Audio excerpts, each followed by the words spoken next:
Over the last 6 months, we've talked a lot about the potential for a coming regulatory surge. It looks like those boots are finally starting to hit the ground, and the first one is related to stablecoins.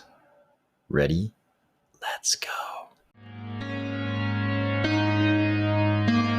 I think we're going to be seeing a lot of action on the crypto regulatory front for the foreseeable future. These are going to seem like bad things happening to crypto, but I think the better and more constructive way to approach this is that these were things that were always inevitable. They were always going to happen on a bureaucratic timeline. It may seem like this has been a long time coming, but actually on a bureaucratic timeline, this is probably right in keeping with how quickly or slowly bureaucracies work. This was always going to happen, and the best approach for crypto is to do what we've always done, and that's just to adapt and overcome. Earlier this week, we saw this. Jerome Powell, chair of the Federal Reserve, was testifying before Congress, and he got a question from House Rep. Ted Budd of North Carolina. The question was a simple one. Are you going to ban cryptocurrencies? And Bud even couched it in a way that sort of contrasted the way the US should treat cryptocurrencies as compared to China, who recently famously banned crypto for the millionth time. Powell's answer was that he had no intention, I believe he was indicating the US government had no intention to ban cryptocurrencies. But and that's what the crypto market focused on, right? Crypto market, we're pretty good at filtering out all the fear, uncertainty, and doubt and focusing on the good news. So it was like, hey, the chair of the Federal Reserve says the US government has no intention to ban cryptocurrencies. And you can quibble over whether or not Powell was talking about the Federal Reserve or the entire US government and what powers the Federal Reserve actually has to do things like that versus just exercising monetary policy, all those kinds of things. But I think we all know that that the Federal Reserve is in touch with Treasury and everybody else in the current government about cryptocurrencies. So he said no intention to ban them. But what the crypto space did not focus on was this next part.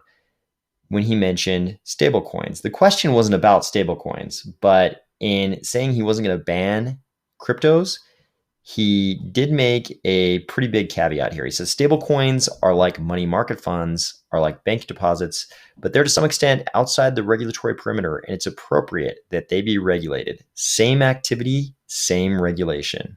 That news made the rounds yesterday. Today, we got to see this. The Biden administration is looking into regulating stablecoin issuers as if they're banks. And this isn't just a forward-looking thing. It says the Biden administration is looking into regulating stablecoin issuers at their banks, including nudging these firms to register as banks. So all of these providers who are currently providing stablecoins to the crypto community, these articles are saying the Biden administration is going to make you register as banks. If you're unaware, federal bank supervision is, I think somebody on Twitter today commented, this is like the most intense form of regulation. It's a very invasive, very serious form of regulation. It's not like, hey, you register and then just go out and keep doing your stuff. It's like you register and then they have bank examiners who are going to be coming in and auditing you like all the time. I'm using the word audit there in a general sense. I know one of you out there is going to be like a bank examiner and you're going to say, technically, we don't call it an audit. We actually call it blah, blah, blah, blah. I get that. But the point I'm trying to make is that the crypto companies who are currently providing stablecoins, they are not going to be able to comply with the same regulations you would impose on a bank. The paradigm is too different with stablecoins and pretty much with any kind of a crypto entity. So you see here, the article says the White House is also considering asking Congress to propose legislation to create a special purpose charter, especially tailored to these firms. I think that's pretty much going to happen, because if you just go with, hey, you have to register as banks, pretty much nobody is going to be able to comply with, they're not even going to pass the registration. And even if they did, they wouldn't be able to comply with the requirements put on banks because the paradigm is way too different. Here is a nod to Wyoming, though. They say a special purpose charter would subject the companies to federal oversight rather than state by state laws. Obviously, Wyoming has a very well developed framework for their special purpose depository institutions like Avanti, like Kraken Bank. There's one or two other ones. I can't remember who they are exactly right now, but they have this very well developed sort of state law regulatory framework for dealing with crypto banks, using that term loosely. But the feds don't want that. And we've seen with those Wyoming special purpose depository institutions, these Wyoming speedy banks, they haven't been able to get, at least as far as I know, when I watched the proceedings of some of the WYO hackathon last week, so far it seemed like they had been unable to get routing numbers out of the American Bankers Association. If you don't have a routing number from the American Bankers Association, you can't participate in all of the Fed payment systems like ACH. And let's face it, if you can't use ACH, you're going to be very limited as a crypto bank because you don't have the one thing that people want you to have, which is a fiat on-ramp. So down here even further, they say the administration's recommendation, though still a work in progress, will be included in a Treasury-led paper slated for publishing in late October. Authors of the paper will be Yellen, Powell, and Gensler. They're all working together, guys. Powell was giving us a hint yesterday in his congressional testimony. Might have happened the day before, but in the articles that made the rounds yesterday, he was giving us a hint like, hey, and they've all been hinting, all of them, Yellen, Gensler, and Powell have all been hinting for months and months and months that their first target was going to be stablecoins. The question that is easy to answer is, why are they so concerned about stablecoins? It is because at some point pretty soon, the Federal Reserve is going to drop a paper about how the United States would do a CBDC, a central bank digital currency. You'll remember months ago, we covered this one for the Bank of England. It explained exactly the Bank of England's kind of position and thoughts on central bank digital currencies. And this is a pretty good paper. I mean, it's, these are not... we sort of joke about the central banks not understanding the disruptive nature of cryptocurrencies, but let's face it, there are some pretty smart people working at these central banks and just in finance in general, and they understand how disruptive crypto is. And before stablecoins get too great a hold, I think they know that if they did nothing, if we just go forward, people are going to start using crypto stablecoins to the exclusion of normal fiat currencies. Sure, the government could mandate that you use normal fiat currencies for certain things, but stablecoins are only going to grow and grow and grow. And they realize they have to beat stablecoins to the punch and get central bank digital currencies entrenched in public use before stablecoins get too far along. So we're going to see a paper like this out of the Fed that's going to explain how the Fed would do a United States CBDC. Okay, maybe not that much, but it's going to explain their current thoughts on a CBDC in the US context, obviously. And they've been kind of coy about how far along they are, but almost every time Jerome Powell has been interviewed, he mentioned stablecoins one way or another, like that interview we just looked at. Not an interview, but congressional testimony. He wasn't even asked about stablecoins, and the first words out of his mouth, the first sentence out of his mouth after he said they weren't going to ban cryptocurrencies was about stablecoins. The big reason is really to make way for the central bank digital currencies. So where does that leave us? So we're saying issuers of stablecoins will have to register as if they're banks. And maybe we get some kind of a special regulatory framework laid out with that. Some kind of legislation that creates a specially tailored charter for crypto firms who want to issue stablecoins. But the devil's in the details here. Will it really be the current crypto companies issuing stablecoins who are able to qualify under these requirements? Or will it be the JP Morgans of the world? Will we end up with a Morgan coin?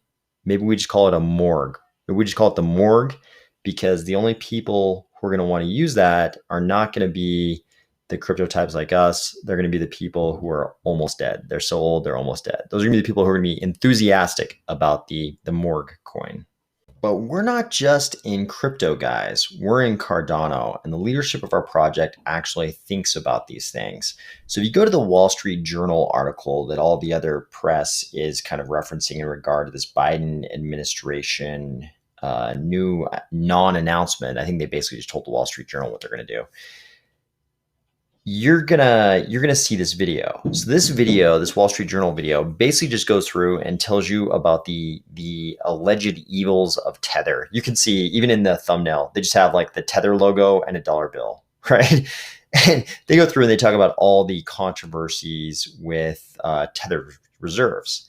And the beautiful thing, as we've already described, is that Cardano's Djed project and its triple coin system solves this problem. It completely solves this problem in a way that would be transparent to the entire world. Because the entire world is going to be able to see how much in assets is in the Djed reserves, both in the form of assets contributed by the reserve coin holders and people actually trying to mint Djed. So it would be completely transparent, and any concerns about the sufficiency of reserve assets is already solved by Djed. But this weekend, I think everybody noticed the one more thing announcement was that Coty would be the entity executing on the Djed concept.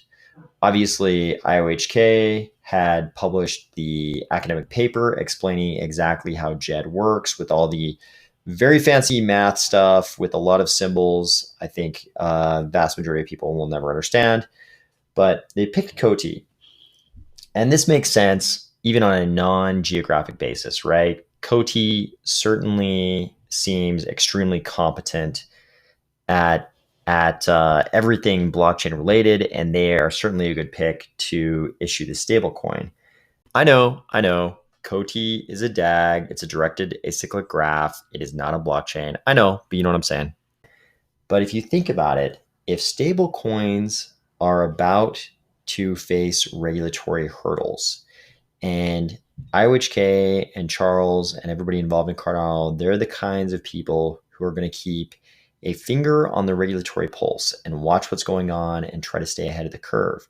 So if you have this great new protocol to issue an algorithmic stablecoin, which is better than these sort of like very normal, supposedly reserved backed ones like Tether and I believe USDC, and even has a better algorithmic basis than something like Make or Die, and you're IOHK, you're Charles, and you're trying to figure out the best way to do this, knowing there's going to be US government regulatory hurdles and probably European Union regulatory hurdles, you might be pretty smart and say, how much of a foothold is the US DOJ or whatever regulatory entity in the US or the EU, how much of a foothold are they going to have to go after an Israeli developer like Coty, who's developing a stablecoin on a Swiss blockchain? Because the Cardano Foundation is a Swiss crypto foundation, and Coty is an Israeli company. So it's going to be a lot harder for any regulator in the US or the EU to go after Coty developing on a Swiss blockchain from Israel than it would be for them to go after, say, a Wyoming company like IOHK. So I think once again, very smart leadership decisions have probably kept Cardano one step ahead of everybody else. Talk to you soon.